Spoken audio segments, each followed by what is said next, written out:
The Adventures of Sherlock Holmes, by Sir Arthur Conan Doyle. The Adventure of the Engineer's Thumb.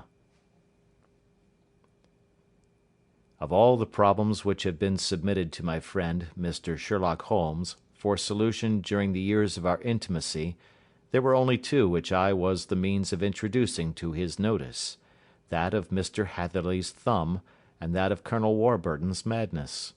Of these the latter may have afforded a finer field for an acute and original observer, but the other was so strange in its inception, and so dramatic in its details, that it may be the more worthy of being placed upon record, even if it gave my friend fewer openings for those deductive methods of reasoning by which he achieved such remarkable results. The story has, I believe, been told more than once in the newspapers, but, like all such narratives, its effect is much less striking when set forth en bloc in a single half-column of print than when the facts slowly evolve before your own eyes, and the mystery clears gradually away as each new discovery furnishes a step which leads on to the complete truth.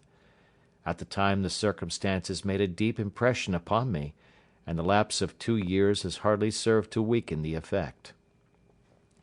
It was in the summer of '89, not long after my marriage, that the events occurred which I am now about to summarize.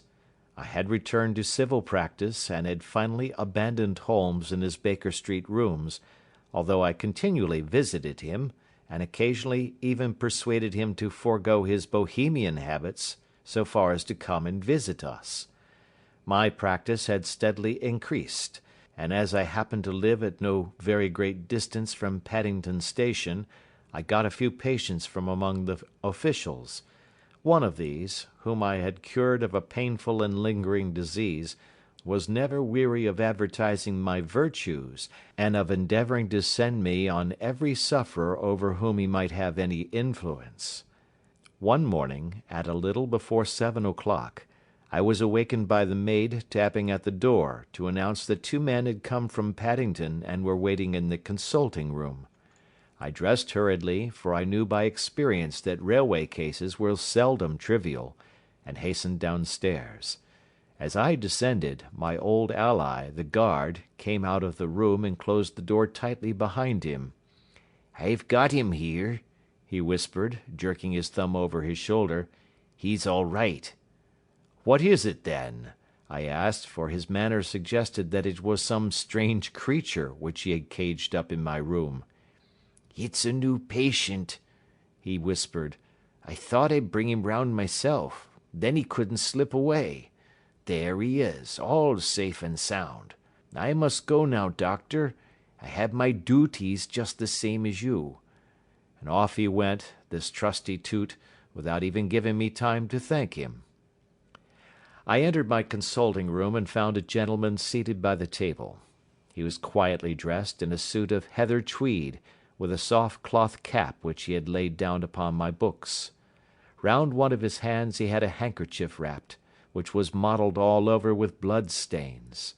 He was young, not more than 25, I should say, with a strong masculine face, but he was exceedingly pale, and gave me the impression of a man who was suffering from some strong agitation, which it took all his strength of mind to control. "I am sorry to knock you up so early, doctor," said he, "but I have had a very serious accident during the night. I came in by train this morning, and on inquiring at Paddington as to where I might find a doctor, a worthy fellow very kindly escorted me here. I gave the maid a card, but I see that she has left it upon the side table." I took it up and glanced at it. Mr. Victor Hatherley, Hydraulic Engineer, 16A, Victoria Street, 3rd floor. That was the name, style, and abode of my morning visitor. "I regret that I have kept you waiting," said I, sitting down in my library chair. "You are fresh from a night journey, I understand, which is in itself a monotonous occupation." "Oh, my night could not be called monotonous," said he, and laughed. He laughed very heartily, with a high, ringing note, leaning back in his chair and shaking his sides. All my medical instincts rose up against that laugh. "Stop it!" I cried. "Pull yourself together!" And I poured out some water from a carafe. It was useless, however. He was off in one of those hysterical outbursts which come upon a strong nature when some great crisis is over and gone. Presently he came to himself once more, very weary and pale-looking. "I have been making a fool of myself," he gasped. "Not at all. Drink this." I dashed some brandy into the water, and the colour began to come back to his bloodless cheeks. "That's better," said he. "And now, doctor, perhaps you would kindly attend to my thumb, or rather to the place where my thumb used to be?" He unwound the handkerchief and held out his hand. It gave even my hardened nerves a shudder to look at it. There were 4 protruding fingers and a horrid red, spongy surface where the thumb should have been. It had been hacked or torn right out from the roots. "Good heavens!" I cried. "This is a terrible injury. It must have bled considerably." "Yes, it did. I fainted when it was done, and I think that I must have been senseless for a long time. When I came to, I found that it was still bleeding, so I tied one end of my handkerchief very tightly round the wrist and braced it up with a twig." "Excellent. You should have been a surgeon." "It is a question of hydraulics, you see, and came within my own province." "This has been done," said I, examining the wound, "by a very heavy and sharp instrument." "A thing like a cleaver," said he. "An accident, I presume?" "By no means." "What? A murderous attack?" "Very murderous indeed." "You horrify me." I sponged the wound, cleaned it, dressed it, and finally covered it over with cotton wadding and carbolized bandages. He lay back without wincing, though he bit his lip from time to time. "How is that?" I asked when I had finished. "Capital. Between your brandy and your bandage, I feel a new man. I was very weak, but I have had a good deal to go through." "Perhaps you had better not speak of the matter. It is evidently trying to your nerves." "Oh, no, not now.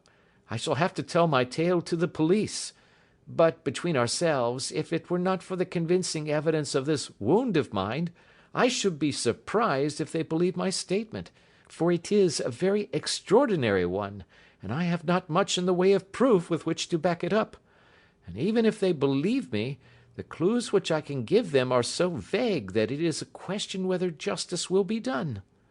"Ha!" cried I. "If it is anything in the nature of a problem which you desire to see solved, I should strongly recommend you to come to my friend, Mr. Sherlock Holmes, before you go to the official police." "Oh, I have heard of that fellow," answered my visitor, "and I should be very glad if he would take the matter up, though of course I must use the official police as well. Would you give me an introduction to him?" "I'll do better. I'll take you round to him myself." "I should be immensely obliged to you." "We'll call a cab and go together. We shall just be in time to have a little breakfast with him. Do you feel equal to it?" "Yes, I shall not feel easy until I have told my story." "Then my servant will call a cab and I shall be with you in an instant." I rushed upstairs, explained the matter shortly to my wife, and in 5 minutes was inside a hansom driving with my new acquaintance to Baker Street. Sherlock Holmes was, as I expected, lounging about his sitting room in his dressing gown, reading the agony column of the Times and smoking his before breakfast pipe, which was composed of all the plugs and dottles left from his smokes of the day before, all carefully dried and collected on the corner of the mantelpiece. He received us in his quietly genial fashion, ordered fresh rashers and eggs, and joined us in a hearty meal. When it was concluded he settled our new acquaintance upon the sofa, placed a pillow beneath his head, and laid a glass of brandy and water within his reach. "It is easy to see that your experience has been no common one, Mr. Hatherley," said he. "Pray lie down there and make yourself absolutely at home. Tell us what you can, but stop when you are tired and keep up your strength with a little stimulant." "Thank you," said my patient, "but I have felt another man since the doctor bandaged me, and I think that your breakfast has completed the cure. I shall take up as little of your valuable time as possible, so I shall start at once upon my peculiar experiences." Holmes sat in his big armchair with the weary, heavy-lidded expression which veiled his keen and eager nature, while I sat opposite to him, and we listened in silence to the strange story which our visitor detailed to us. "You must know," said he, "that I am an orphan and a bachelor, residing alone in lodgings in London. By profession I am a hydraulic engineer, and I have had considerable experience of my work during the 7 years that I was apprenticed to Venner and Matheson, the well-known firm of Greenwich. 2 years ago, having served my time, and having also come into a fair sum of money through my poor father's death, I determined to start in business for myself, and took professional chambers in Victoria Street. I suppose that everyone finds his first independent start in business a dreary experience. To me, it has been exceptionally so. During 2 years I have had 3 consultations and 1 small job, and that is absolutely all that my profession has brought me. My gross takings amount to £27 10s. Every day, from 9 in the morning until 4 in the afternoon, I waited in my little den, until at last my heart began to sink, and I came to believe that I should never have any practice at all. Yesterday, however, just as I was thinking of leaving the office, my clerk entered to say there was a gentleman waiting, who wished to see me upon business. He brought up a card, too, with the name of Colonel Lysander Stark engraved upon it. Close at his heels came the colonel himself, a man rather over the middle size, but of an exceeding thinness. I do not think that I have ever seen so thin a man. His whole face sharpened away into nose and chin, and the skin of his cheeks was drawn quite tense over his outstanding bones. Yet this emaciation seemed to be his natural habit, and due to no disease, for his eye was bright, his step brisk, and his bearing assured. He was plainly but neatly dressed, and his age, I should judge, would be nearer 40 than 30. "Mr. Hatherley," said he, with something of a German accent, "you have been recommended to me, Mr. Hatherley, as being a man who is not only proficient in his profession, but is also discreet and capable of preserving a secret." I bowed, feeling as flattered as any young man would at such an address. "May I ask who it was who gave me so good a character?" "Well, perhaps it is better that I should not tell you that just at this moment. I have it from the same source that you are both an orphan and a bachelor, and are residing alone in London." "That is quite correct," I answered, "but you will excuse me if I say that I cannot see how all this bears upon my professional qualifications. I understand that it was on a professional matter that you wished to speak to me?" "Undoubtedly so, but you will find that all I say is really to the point. I have a professional commission for you, but absolute secrecy is quite essential. Absolute secrecy, you understand, and of course we may expect that more from a man who is alone than from one who lives in the bosom of his family." "If I promise to keep a secret," said I, "you may absolutely depend upon my doing so." He looked very hard at me as I spoke, and it seemed to me that I had never seen so suspicious and questioning an eye. "Do you promise, then?" said he at last. "Yes, I promise." "Absolute and complete silence before, during, and after? No reference to the matter at all, either in word or writing?" "I have already given you my word." "Very good." He suddenly sprang up, and darting like lightning across the room, he flung open the door. The passage outside was empty. "That's all right," said he, coming back. I know that clerks are sometimes curious as to their master's affairs. Now we can talk in safety." He drew up his chair very close to mine, and began to stare at me again with the same questioning and thoughtful look. A feeling of repulsion, and of something akin to fear, had begun to rise within me at the strange antics of this fleshless man. Even my dread of losing a client could not restrain me from showing my impatience. "I beg that you will state your business, sir," said I. "My time is of value." Heaven forgive me for that last sentence, but the words came to my lips. "How would 50 guineas for a night's work suit you?" he asked. "Most admirably." "I say a night's work, but an hour's would be nearer the mark. I simply want your opinion about a hydraulic stamping machine which has got out of gear. If you show us what is wrong, we shall soon set it right ourselves. What do you think of such a commission as that?" "The work appears to be light and the pay munificent." "Precisely so. We shall want you to come to-night by the last train." "Where to?" "To Eyford, in Berkshire. It is a little place near the borders of Oxfordshire, and within 7 miles of Reading. There is a train from Paddington which would bring you there at about 11:15. "Very good." "I shall come down in a carriage to meet you." "There is a drive, then?" "Yes, our little place is quite out in the country. It is a good 7 miles from Eyford Station." "Then we can hardly get there before midnight. I suppose there would be no chance of a train back. I should be compelled to stop the night." "Yes, we could easily give you a shakedown." "That is very awkward. Could I not come at some more convenient hour?" "We have judged it best that you should come late. It is to recompense you for any inconvenience that we are paying to you, a young and unknown man, a fee which would buy an opinion from the very heads of your profession. Still, of course, if you would like to draw out of the business, there is plenty of time to do so." I thought of the 50 guineas, and of how useful they would be to me. "Not at all," said I.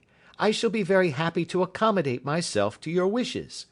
I should like, however, to understand a little more clearly what it is that you wish me to do." "Quite so.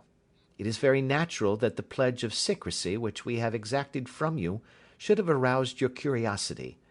I have no wish to commit you to anything without your having it all laid before you. I suppose that we are absolutely safe from eavesdroppers?" "Entirely." "Then the matter stands thus. You are probably aware that Fuller's earth is a valuable product, and that it is only found in 1 or 2 places in England?" "I have heard so." "Some little time ago I bought a small place, a very small place, within 10 miles of Reading. I was fortunate enough to discover that there was a deposit of Fuller's earth in one of my fields. On examining it, however, I found that this deposit was a comparatively small one, and that it formed a link between 2 very much larger ones upon the right and left, both of them, however, in the grounds of my neighbours. These good people were absolutely ignorant that their land contained that which was quite as valuable as a gold mine. Naturally, it was to my interest to buy their land before they discovered its true value, but unfortunately I had no capital by which I could do this. I took a few of my friends into the secret, however, and they suggested that we should quietly and secretly work our own little deposit, and that in this way we should earn the money which would enable us to buy the neighbouring fields. This we have now been doing for some time, and in order to help us in our operations we erected a hydraulic press. This press, as I have already explained, has got out of order, and we wish your advice upon the subject. We guard our secret very jealously, however, and if it once became known that we had hydraulic engineers coming to our little house, it would soon rouse inquiry, and then, if the facts came out, it would be good-bye to any chance of getting these fields and carrying out our plans. that is why I have made you promise me that you will not tell a human being that you are going to Eyford tonight. I hope that I make it all plain?" "I quite follow you," said I. "The only point which I could not quite understand was, what use you could make of a hydraulic press in excavating fuller's earth, which, as I understand, is dug out like gravel from a pit." "Ah," said he carelessly, "we have our own process. We compress the earth into bricks, so as to remove them without revealing what they are. But that is a mere detail. I have taken you fully into my confidence now, Mr. Hatherley, and I have shown you how I trust you." He rose as he spoke. "I shall expect you, then, at Eyford at 11:15. "I shall certainly be there." And not a word to a soul. He looked at me with a last long, questioning gaze, and then, pressing my hand in a cold, dank grasp, he hurried from the room. Well, when I came to think it all over in cool blood, I was very much astonished, as you may both think, at this sudden commission which has been entrusted to me. On the one hand, of course, I was glad, for the fee was at least tenfold what I should have asked had I set a price upon my own services, and it was possible that this order might lead to other ones. On the other hand, the face and manner of my patron had made an unpleasant impression upon me, and I could not think that his explanation of the fuller's earth was sufficient to explain the necessity of my coming at midnight, and his extreme anxiety lest I should tell any one of my errand. However, I threw all fears to the winds, ate a hearty supper, drove to Paddington, and started off, having obeyed to the letter the injunction as to holding my tongue. At Reading, I had to change not only my carriage but my station. However, I was in time for the last train to Eyford, and I reached the little dim-lit station after 11 o'clock. I was the only passenger who got out there, and there was no one upon the platform save a single sleepy porter with a lantern. As I passed out through the wicket gate, however, I found my acquaintance of the morning waiting in the shadow upon the other side. Without a word he grasped my arm and hurried me into a carriage, the door of which was standing open. He drew up the windows on either side, tapped on the woodwork, and away we went as fast as the horse could go. "One horse?" interjected Holmes. "Yes, only one." "Did you observe the colour?" "Yes, I saw it by the side lights when I was stepping into the carriage. It was a chestnut." "Tired looking or fresh?" "Oh, fresh and glossy." "Thank you. I am sorry to have interrupted you. Pray continue your most interesting statement."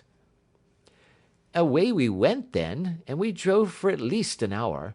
Colonel Lysander Stark had said that it was only 7 miles, but I should think, from the rate that we seemed to go, and from the time that we took, that it must have been nearer 12.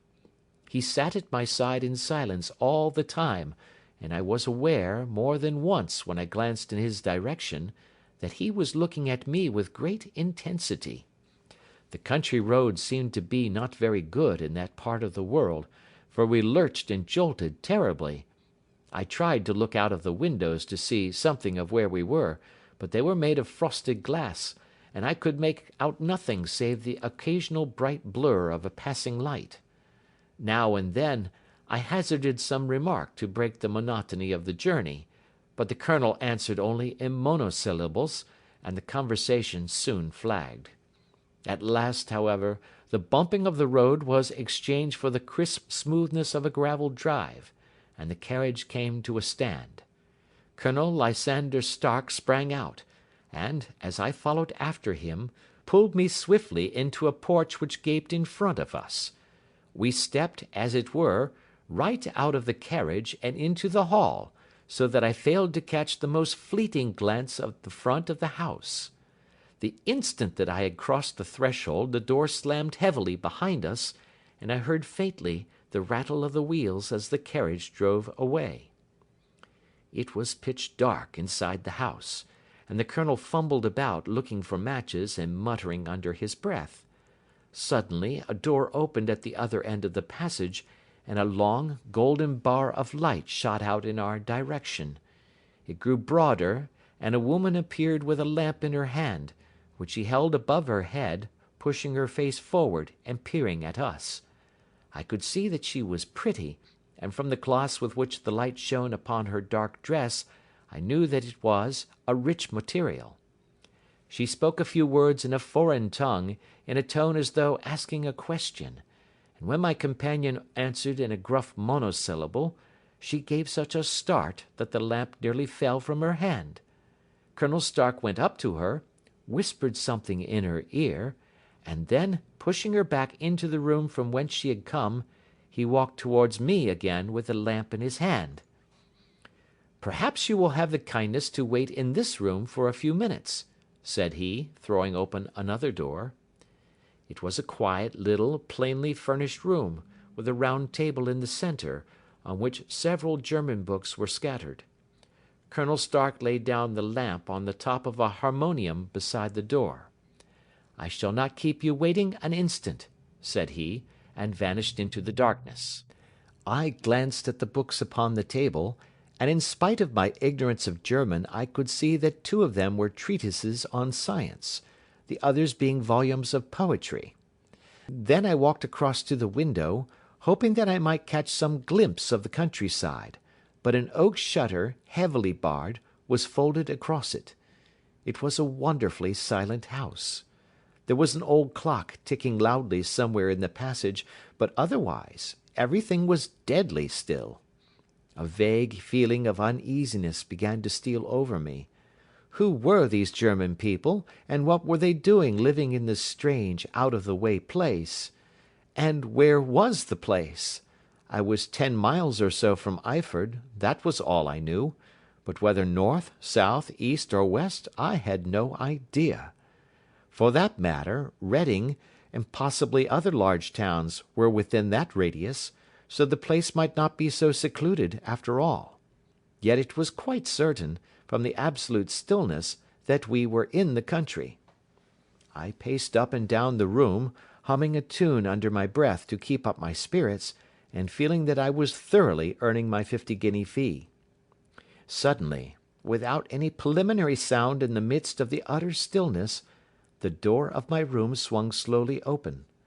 The woman was standing in the aperture, the darkness of the hall behind her, the yellow light from my lamp beating upon her eager and beautiful face.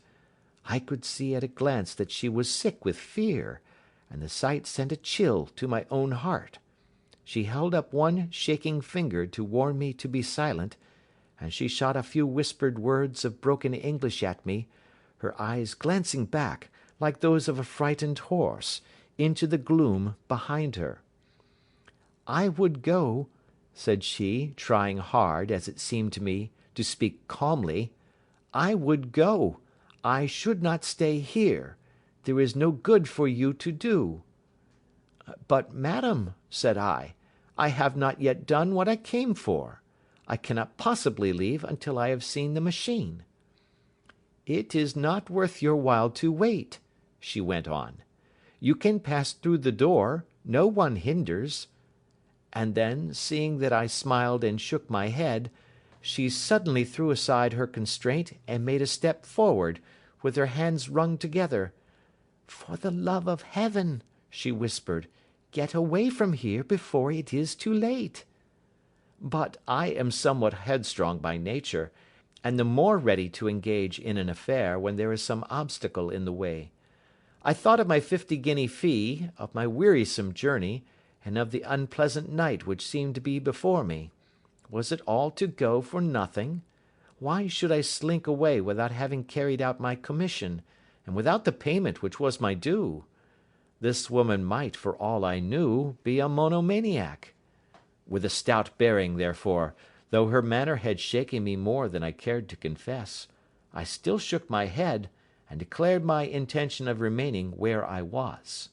She was about to renew her entreaties, when a door slammed overhead, and the sound of several footsteps was heard upon the stairs. She listened for an instant, threw up her hands with a despairing gesture, and vanished as suddenly and as noiselessly as she had come. The newcomers were Colonel Lysander Stark and a short, thick man with a chinchilla beard growing out of the creases of his double chin, who was introduced to me as Mr. Ferguson. "This is my secretary and manager," said the colonel. "By the way, I was under the impression that I left this door shut just now. I fear that you have felt the draught." "On the contrary," said I opened the door myself because I felt the room to be a little close." He shot one of his suspicious looks at me. "Perhaps we had better proceed to business then," said he. "Mr. Ferguson and I will take you up to see the machine." "I had better put my hat on, I suppose." "Oh, no, it is in the house." "What? You dig fuller's earth in the house?" "No, no, this is only where we compress it. But never mind that. All we wish you to do is to examine the machine, and to let us know what is wrong with it." We went upstairs together, the colonel first with the lamp, the fat manager and I behind him. It was a labyrinth of an old house, with corridors, passages, narrow winding staircases, and little low doors, the thresholds of which were hollowed out by the generations who had crossed them. There were no carpets, and no signs of any furniture above the ground floor, while the plaster was peeling off the walls, and the damp was breaking through in green, unhealthy blotches. I tried to put on as unconcerned an air as possible, but I had not forgotten the warnings of the lady, even though I disregarded them, and I kept a keen eye upon my two companions. Ferguson appeared to be a morose and silent man, but I could see from the little that he said that he was at least a fellow countryman. Colonel Lysander Stark stopped at last before a low door, which he unlocked. Within was a small, square room, in which the three of us could hardly get at one time. Ferguson remained outside, and the colonel ushered me in. "We are now," said he, "actually within the hydraulic press, and it would be a particularly unpleasant thing for us if anyone were to turn it on. The ceiling of this small chamber is really the end of the descending piston, and it comes down with the force of many tons upon this metal floor. There are small lateral columns of water outside which receive the force, and which transmit and multiply it in the manner which is familiar to you. The machine goes readily enough, but there is some stiffness in the working of it, and it has lost a little of its force. Perhaps you will have the goodness to look it over, and to show us how we can set it right." I took the lamp from him, and I examined the machine very thoroughly. It was, indeed, a gigantic one, and capable of exercising enormous pressure. When I passed outside, however, and pressed down the levers which controlled it, I knew at once by the whishing sound that there was a slight leakage, which allowed a regurgitation of water through one of the side cylinders. An examination showed that one of the india rubber bands which was round the head of a driving rod had shrunk so as to not quite fill the socket along which it worked. This was clearly the cause of the loss of power, and I pointed it out to my companions, who followed my remarks very carefully and asked several practical questions as to how they should proceed to set it right. When I had made it clear to them, I returned to the main chamber of the machine, and took a good look at it to satisfy my own curiosity. It was obvious at a glance that the story of the fuller's earth was the merest fabrication, for it would be absurd to suppose that so powerful an engine could be designed for so inadequate a purpose. The walls were of wood, but the floor consisted of a large iron trough, and when I came to examine it, I could see a crust of metallic deposit all over it. I had stooped and was scraping at this to see exactly what it was, when I heard a muttered exclamation in German, and saw the cadaverous face of the colonel looking down at me. "What are you doing there?" he asked. I felt angry at having been tricked by so elaborate a story as that which he had told me. "I was admiring your fuller's earth," said I. "I think that I should be better able to advise you as to your machine, if I knew what the exact purpose was for which it was used. The instant that I uttered the words, I regretted the rashness of my speech. His face set hard, and a baleful light sprang up in his grey eyes. "Very well," said he, "you shall know all about the machine." He took a step backward, slammed the little door, and turned the key in the lock. I rushed towards it and pulled at the handle, but it was quite secure, and did not give in the least to my kicks and shoves. "Hello!" I yelled. "Hullo! Colonel, let me out!" And then suddenly in the silence I heard a sound which set my heart into my mouth. It was the clank of the levers and the swish of the leaking cylinder. He had set the engine at work. The lamp still stood upon the floor where I had placed it when examining the trough. By its light I saw that the black ceiling was coming down upon me, slowly, jerkily, but, as none knew better than myself, with a force which must within a minute grind me to a shapeless pulp. I threw myself screaming against the door, and dragged with my nails at the lock.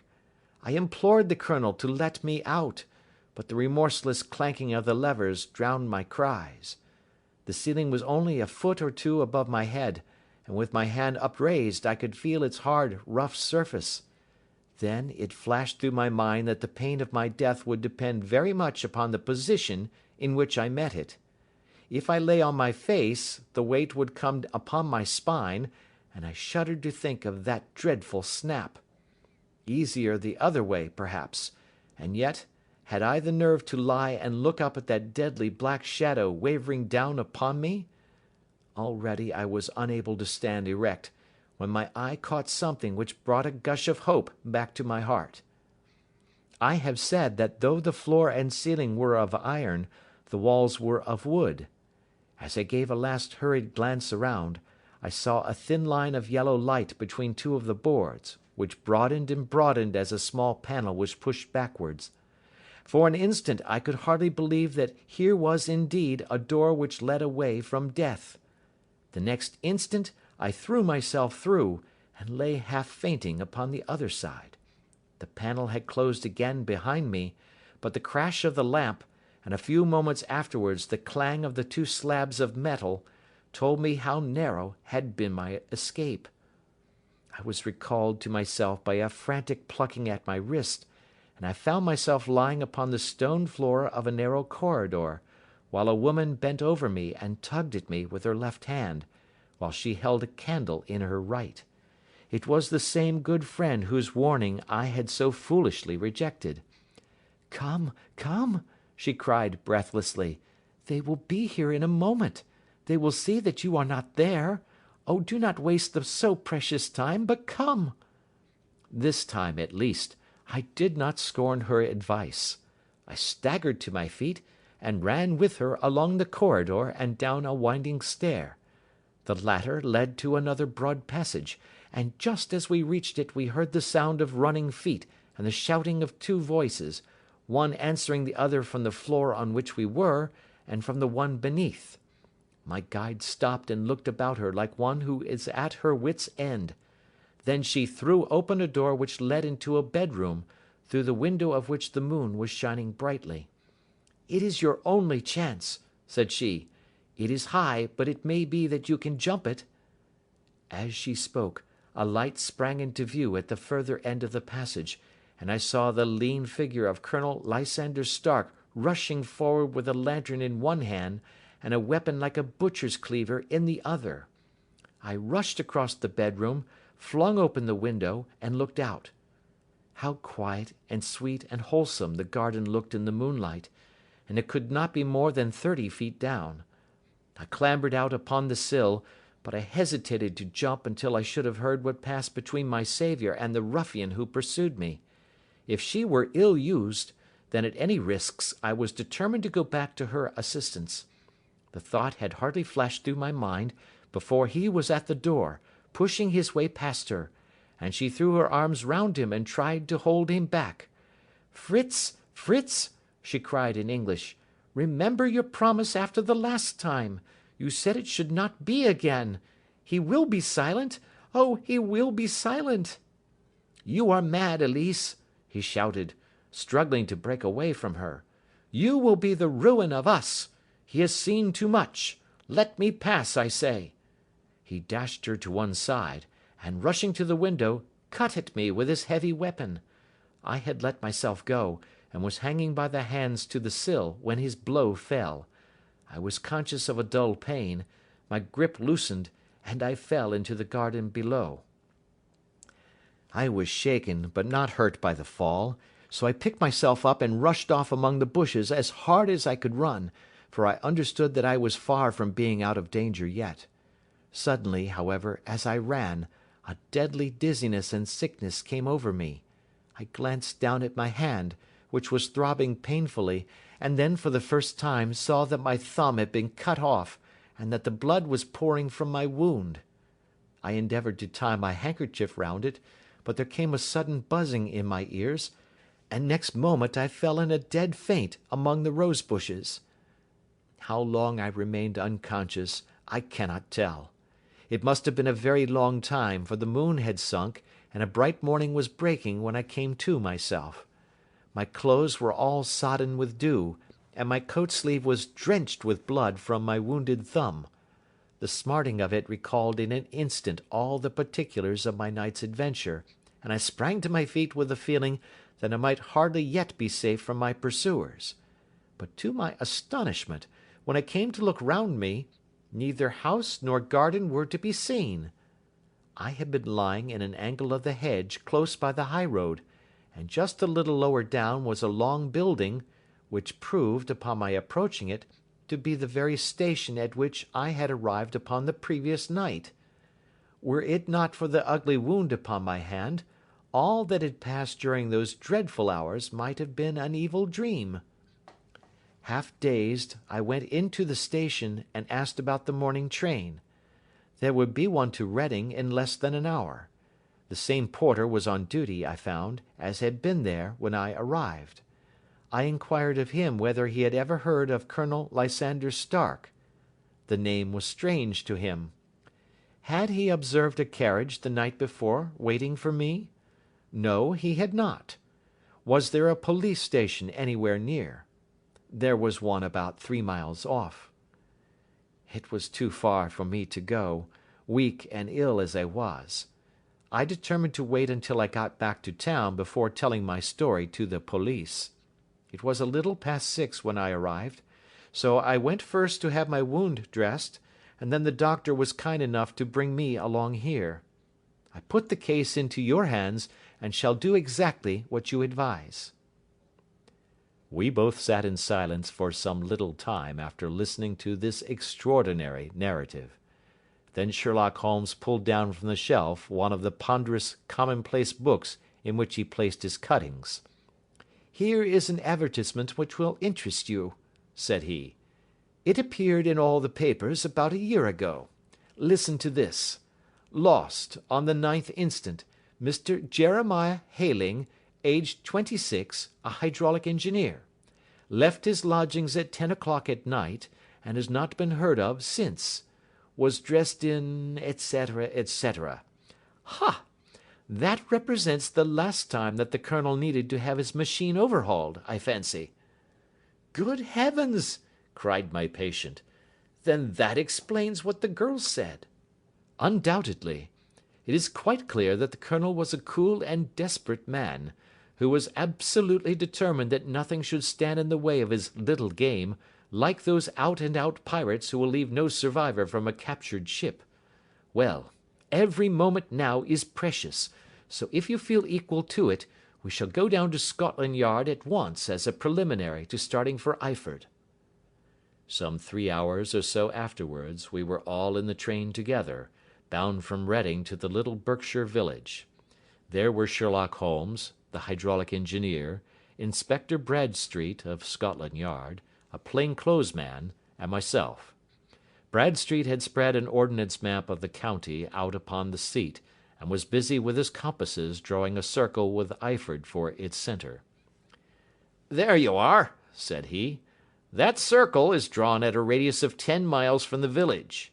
The place we want must be somewhere near that line. You said 10 miles, I think, sir?" It was an hour's good drive." "And you think that they brought you back all that way when you were unconscious?" "They must have done so. I have a confused memory, too, of having been lifted and conveyed somewhere." "What I cannot understand," said I, "is why they should have spared you when they found you lying fainting in the garden. Perhaps the villain was softened by the woman's entreaties." "I hardly think that likely. I never saw a more inexorable face in my life." "Oh, we shall soon clear up all that," said Bradstreet. "Well, I have drawn my circle, and I only wish I knew at what point upon it the folk that we are in search of are to be found." "I think I could lay my finger on it," said Holmes quietly. "Really now," cried the inspector, "you have formed your opinion. Come now, we shall see who agrees with you. I say it is south, for the country is more deserted there." "And I say east," said my patient. "I am for west," remarked the plain-clothes man. "There are several quiet little villages up there." "And I am for north," said I, "because there are no hills there, and our friend says he did not notice the carriage go up any." "Come," cried the inspector, laughing, "it's a very pretty diversity of opinion. We have boxed the compass among us. Who do you give your casting vote to?" "You are all wrong." "But we can't all be." "Oh, yes, you can. This is my point." He placed his finger in the center of the circle. "This is where we shall find them." "But the 12-mile drive?" gasped Hatherley. 6 out and 6 back. Nothing simpler. You say yourself that the horse was fresh and glossy when you got in. How could it be that it had gone 12 miles over heavy roads?" "Indeed, it is a likely ruse enough," observed Bradstreet thoughtfully. "Of course, there can be no doubt as to the nature of this gang." "None at all," said Holmes. "They are coiners on a large scale, and have used the machine to form the amalgam which has taken the place of silver." "We have known for some time that a clever gang was at work," said the inspector. "They have been turning out half-crowns by the thousand. We even traced them as far as Reading, but could get no farther, for they had covered their traces in a way that showed that they were very old hands. But now, thanks to this lucky chance, I think that we have got them right enough." But the inspector was mistaken, for those criminals were not destined to fall into the hands of justice. As we rolled into Eyford Station, we saw a gigantic column of smoke which streamed up from behind a small clump of trees in the neighbourhood, and hung like an immense ostrich feather over the landscape. "A house on fire?" asked Bradstreet, as the train steamed off again on its way. "Yes, sir," said the station master. "When did it break out?" "I hear that it was during the night, sir, but it has got worse, and the whole place is in a blaze." "Whose house is it?" "Dr. Betcher's." "Tell me," broke in the engineer, "is Dr. Betcher a German, very thin, with a long sharp nose?" The station master laughed heartily. "No, sir. Dr. Betcher is an Englishman, and there isn't a man in the parish who has a better lined waistcoat. But he has a gentleman staying with him, a patient, as I understand, who is a foreigner, and he looks as if a little good Berkshire beef would do him no harm." The station master had not finished his speech before we were all hastening in the direction of the fire. The road topped a low hill, and there was a great widespread whitewashed building in front of us, spouting fire at every chink and window, while in the garden in front 3 fire engines were vainly striving to keep the flames under. "That's it!" cried Hatherley, in intense excitement. "There is the gravel drive, and there are the rose bushes where I lay. That second window is the one that I jumped from." "Well, at least," said Holmes, "you have had your revenge upon them. There can be no question that it was your oil lamp which, when it was crushed in the press, set fire to the wooden walls, though no doubt they were too excited in the chase after you to observe it at the time. Now keep your eyes open in this crowd for your friends of last night, though I very much fear that they are a good 100 miles off by now." And Holmes's fears came to be realized, for from that day to this no word has ever been heard either of the beautiful woman, the sinister German, or the morose Englishman. Early that morning a peasant had met a cart containing several people and some very bulky boxes driving rapidly in the direction of Reading, but there all traces of the fugitives disappeared, and even Holmes's ingenuity failed ever to discover the least clue as to their whereabouts. The firemen had been much perturbed at the strange arrangements which they had found within, and still more so by discovering a newly severed human thumb upon a window sill of the second floor. About sunset, however, their efforts were at last successful, and they subdued the flames, but not before the roof had fallen in, and the whole place been reduced to such absolute ruin that, save some twisted cylinders and iron piping, not a trace remained of the machinery which had cost our unfortunate acquaintance so dearly.